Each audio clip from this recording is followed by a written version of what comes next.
अस्सलाम वालेकुम व्यूअर्स, कैसे हैं आप। मैं उम्मीद रखता हूं कि आप अल्लाह ताला के फजल करम से बिल्कुल ठीक होंगे। तो आज का हमारा टॉपिक है how to top the board और university exams. It's very important. अरस्तु नाम तो यकीनी तौर पे आपने सुन रखा होगा। अरस्तु अजीम फ़िलासफ़र, रादर फ़लसफ़े का पहला उस्ताद, सिकंदर को सिकंदर आज़म बनाने वाला, अलेक्जेंडर को अलेक्जेंडर द ग्रेट बनाने वाला। अरस्तु ना होता तो आज आप सिकंदर आज़म के नाम से वाकिफ़ ना होते। तो उसका ये कौल है, educating the mind without educating the heart is no education at all. There is a deep philosophy behind it. Try to understand that. Planning without action is futile. Action without planning is fatal. Again, Arastu. I repeat it. Planning without action is futile. Action without planning is fatal. Dear viewers, planning बगैर अमल के बेसमर है, बेसूद है, बेकार है, और अमल बगैर planning के मोहलक है, तबाहकुन है, बर्बादी है। याद रखिए, बड़ी मंजिलों के राही और अक्लमंद लोग सफ़र पे निकलने से पहले मंजिल का तयन करते हैं, प्लानिंग करते हैं, फिर अमल के लिए कदम बढ़ाते हैं। तो आप भी प्लान कीजिए, आप भी शेड्यूल बनाइए, आप भी टाइम टेबल मुरतब कीजिए, आप भी टाइम को मैनेज करना सीखिए कि किस वक्त आपको क्या करना है, क्या पढ़ना है, कितनी देर पढ़ना है, पूरे साल का शेड्यूल मुरतब कीजिए। माय डियर स्टूडेंट्स, चंद दिनों और हफ्तों से कुछ नहीं बनेगा। याद रखिए, वो तुलबा और तालिबात जो सारा साल जो है कोई उनको फ़िक्र नहीं होती है, और एग्ज़ाम जैसे ही नज़दीक आता है तो वो टेंशनाइज हो जाते हैं, जहाँ वो पूरा साल जो है सीरियस होकर जो है स्टडी नहीं करते हैं। वो पोजीशन तो क्या, दूर दूर तक भी उनका नामो निशान नहीं होता है।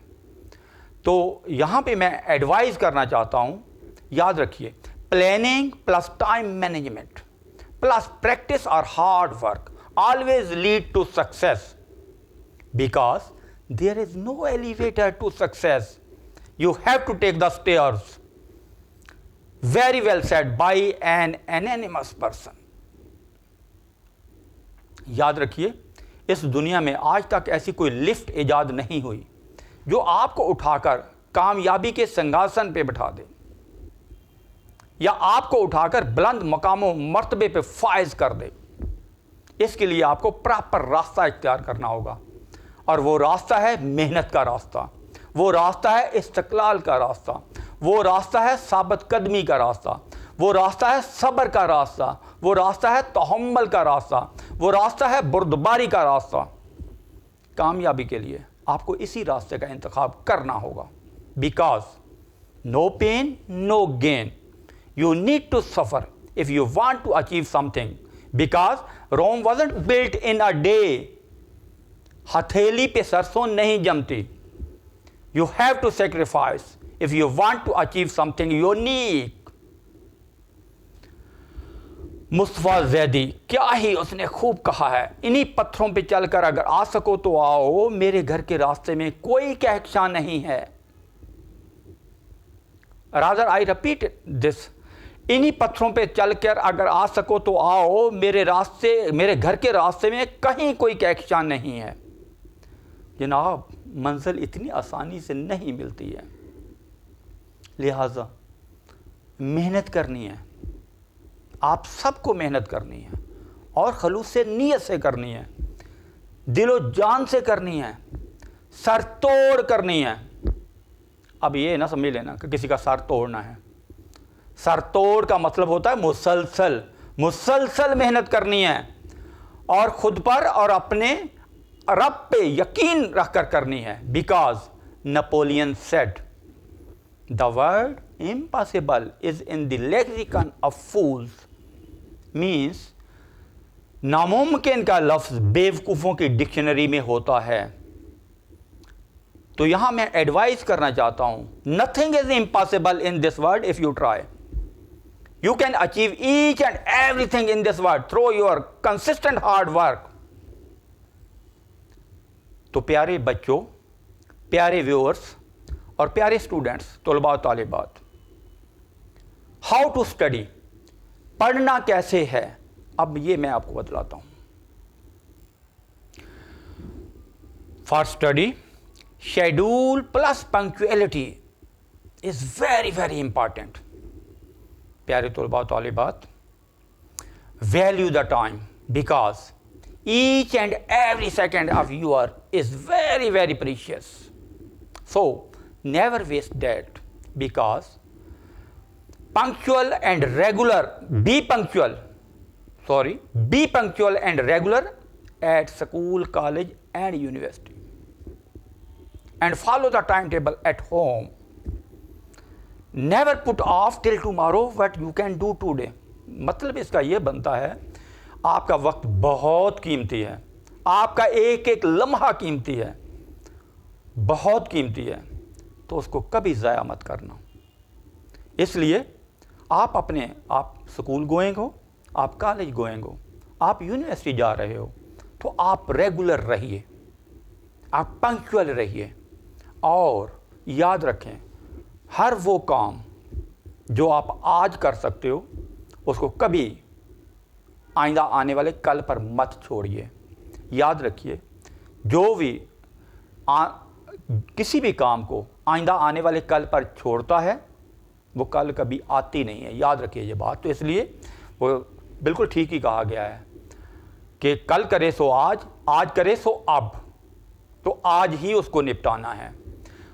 And the second point is study thoroughly according to the syllabus. याद रखें, आपके पास सिलेबस होना चाहिए कि आपके पेपर का सिलेबाई क्या है, सिलेबस क्या है, और मोर ओवर आपके पास ओल्ड पेपर का पैटर्न भी होना चाहिए। आपको पता होना चाहिए कि किस पैटर्न के ऊपर पेपर आता है जो आप जिस एग्ज़ाम में आप अपीयर होने जा रहे हो। तो अपने आप को प्रिपेयर करें according to the syllabus, according to the old paper patterns. No single point is to be missed. Be sure about that. Next point is prepare the short notes consisting of the main points, definitions, facts and figures, equations and formulas, etc. याद रखें, आपने थारो study करनी है और उसमें से याद रखें जो ऑलरेडी बने हुए नोट्स होते हैं, खा वो टीचर्स के हों या जिस किसी के भी हों, उन पर कभी भरोसा मत कीजिए। खुद अपनी थारो स्टडी करें और थारो स्टडी करते हुए आप खुद अपने नोट्स तैयार करें, शॉर्ट नोट्स तैयार करें। याद रखें किन चीज़ों पर मुश्तमिल होने चाहिए, आई रिपीट दैम, वो आपके नोट्स जो हैं वो मेन पॉइंट्स के ऊपर मुश्तमिल होने चाहिए, वो तमाम उसके अंदर डेफिनेशंस आनी चाहिए और आपका कंसेप्ट उनके बारे में बहुत क्लियर होना चाहिए, मेन पॉइंट्स के बारे में, डेफिनेशंस के बारे में, फैक्ट्स एंड फिगर्स। अब देखिए फैक्ट्स एंड फिगर्स, सवाल पैदा ये होता है कि है क्या फैक्ट्स एंड फिगर। याद रखें जितने हिस्टोरिकल इवेंट्स होते हैं, अब जिस तरतीब से वो वाक़या होते हैं, मिसाल के तौर पे अगर कोई यानी कि आथर है, कोई राइटर है, आप उसके बारे में पढ़ रहे हो, तो वो कब पैदा हुआ, कब उसने वफात पाई, कब उसने एजुकेशन हासिल की, कौन सी यूनिवर्सिटी से एजुकेशन हासिल की, उसने कौन कौन सी तसानीफ लिखी, this are all come in facts and figures. याद रखें जितनी भी डेट्स होती हैं वो सारी की सारी फैक्ट्स एंड फिगर्स में होती हैं, ठीक है। तो इसी तरह से जो यानी कि फॉर एग्जांपल है इक्वेशंस हैं, ठीक है, केमिस्ट्री वगैरह की, तो वो आपको सारी की सारी जो है वो आप अलग से आप नोट कर लें, आपको पता होना चाहिए। और फिर फार्मूलाज आपके जो हैं मैथमेटिकल फार्मूलाज जो हैं, जो फिज़िक्स में फार्मूलाज यूज़ होते हैं, वो सारे के सारे जो है आपने खुद जो है उनके शॉर्ट नोट तैयार करने हैं और उनके बारे में आपका कॉन्सेप्ट बहुत क्लियर होना चाहिए। Is that clear to you? Okay, उसके बाद जो है याद रखें, इससे फ़ायदा क्या होगा, इससे ना सिर्फ आपको तैयारी में बल्कि रिव्यू करने में भी आसानी होगी। क्योंकि याद रखें एग्ज़ाम से पहले पेपर टू पेपर जो गैप है वो इतना ज़्यादा नहीं होता है कि आप पूरा सब्जेक्ट जो है वो रिवाइज कर सकें। तो ये जो आपके अपने हाथ से तैयार करदा नोट्स होंगे, क्योंकि आपके अपने हाथ से गुजरे हुए होंगे, तो आप जो है उनको आसानी से जो है आप उनको रिव्यू कर सकते हो, रिवाइज कर सकते हो। और इसके अलावा जो है next point is try to enhance your writing skill. ये बहुत ज़रूरी है, आपकी राइटिंग स्किल जो है जो उसमें आप इजाफा करें आप, ठीक है। So that you must be able to write on the main points that you have in your mind. याद रखें कि याद करने का भी यानी कि भी तरीका है, वो तो मैं आपको बतलाता हूँ। स्कूल और कॉलेज लेवल के ऊपर वो फीजिबल होगा, लेकिन यूनिवर्सिटी लेवल के ऊपर जो है वो इतना फीजिबल नहीं होगा। तो उसमें आपकी राइटिंग स्किल जितनी ज़्यादा होगी, जितनी अच्छी होगी आपकी राइटिंग स्किल जो है, उतने ही आप ज़्यादा सक्सेसफुल होंगे, ठीक है। तो याद रखिएगा, मोस्ट इम्पॉर्टेंटली आपका दिमाग और दिल दोनों ही पढ़ाई में यकसू होने चाहिए। ये नहीं हो सकता कि आपका दिमाग तो कहीं और हो और दिल कहीं और हो। याद रखें, अगर किताब आप खोल कर बैठे हैं तो फिर आपका दिल भी वहीं पर होना चाहिए और किताब और आपका ध्यान भी वहाँ पर होना चाहिए, आपका माइंड भी वहीं पर होना चाहिए। याद रखें, आप एजुकेशन, आप तालीम, इल्म हासिल नहीं कर सकते अनलेस कि ये दोनों चीज़ें आपकी यकसू नहीं होती, यकजा नहीं होती हैं। ये बहुत इंपॉर्टेंट है। Is that clear to you? तो याद रखिए, मैं अब आपको आपने याद कैसे करना है, ये particularly for school and college level students. याद रखें कि आपके सामने है मिसाल के तौर पे कि आप कोई लेंथी क्वेश्चन है, तो अगर लेंथी क्वेश्चन है तो आप उसको बाई पार्ट करें, आप बाई पैरा करें आप, ठीक है। आप पहले एक पैरे को रिवाइज करें, अगर पैरा वाइज है क्वेश्चन जो है पैरों पर मुश्तमिल है, मुख्तलिफ पैराओं पर मुश्तमिल है, तो पहले एक पैरा आप रिवाइज़ करें, उसको मिसाल के तौर पे 3 से 4 आप रेपिटेशन दें। उसके बाद आप जो है भले आंखें खोल के या आंखें बंद करके, wherever you are sitting no matter, तो आप जो है आंखें खोल कर भी आप इवन के महफिल में बैठे बैठे भी आप चाहो तो खामोश रहकर आप अपने माइंड में उसको रिकॉल कर सकते हो, रिवाइज कर सकते हो। तो ठीक है, आप जब देखते हो कि आपने उसको यानी कि भी रिकॉल कर लिया है, then try to write that on a piece of paper, ठीक है। अब जब आपने देखा है, आप देखें कि तकरीबन आपने एक्यूरेट लिख लिया है, फिर आप उसके बाद अगले पैरे पे चले जाएं। आप अगला पैरा भी इसी तरह से आप रिवाइज करें कि अपने माइंड में रिकॉल करें, ठीक है, और फिर उसको भी लिख कर देखें। याद रखें, फिर जब आप दूसरा पैरा लिखने के लिए जाएंगे तो वो पहले वाला पैरा जो है वो दोबारा से आप फिर लिखेंगे आप, ठीक है। तो इसके साथ फिर दूसरा पैरा फिर आप लिखेंगे, ठीक है। तो अब आपके पास उस क्वेश्चन के 2 पैरे जो है वो तैयार हो गए हैं, ठीक है।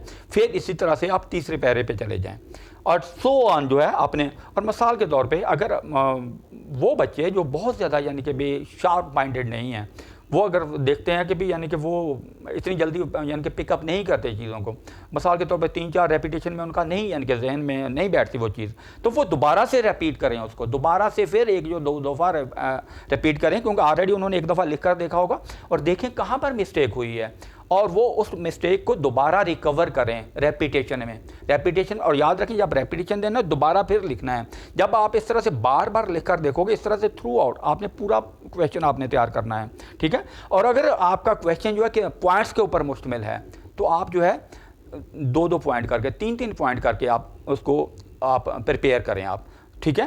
पहले आपने मिसाल के तौर पे 2 से 3 पॉइंट लिए, आपने 2 से 3 पॉइंट लिए, तो आप जो है उसको 3 से 4 रेपिटेशन दें, उसके बाद आप उनको लिख कर देखें। जब आपने देखा कि आपने एक्यूरेट लिख लिया, फिर आप अगले 3 पॉइंट पे चले जाएं।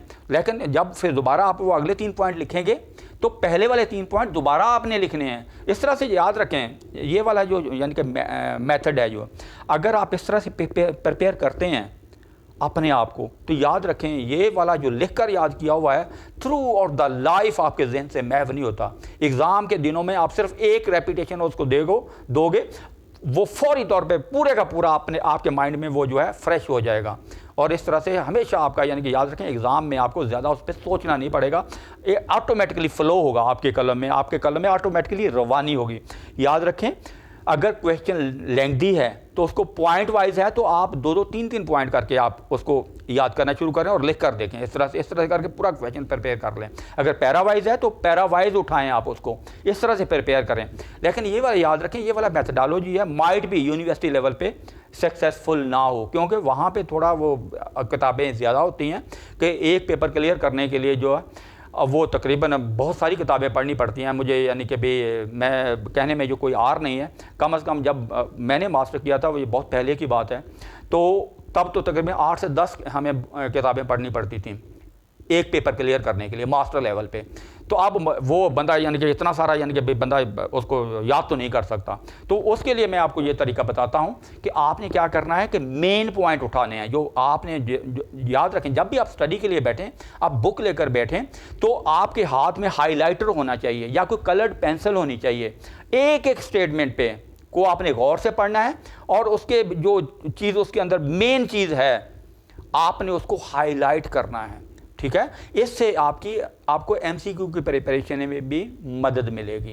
एमसीक्यू की प्रिपरेशन में कैसे मदद मिलेगी? मिसाल के तौर पे आप कोई इंपॉर्टेंट स्टेटमेंट आप पढ़ रहे हो तो याद रखें, फॉर एग्जांपल मैं आपके सामने रखता हूँ, hard work is the key to success, ठीक है।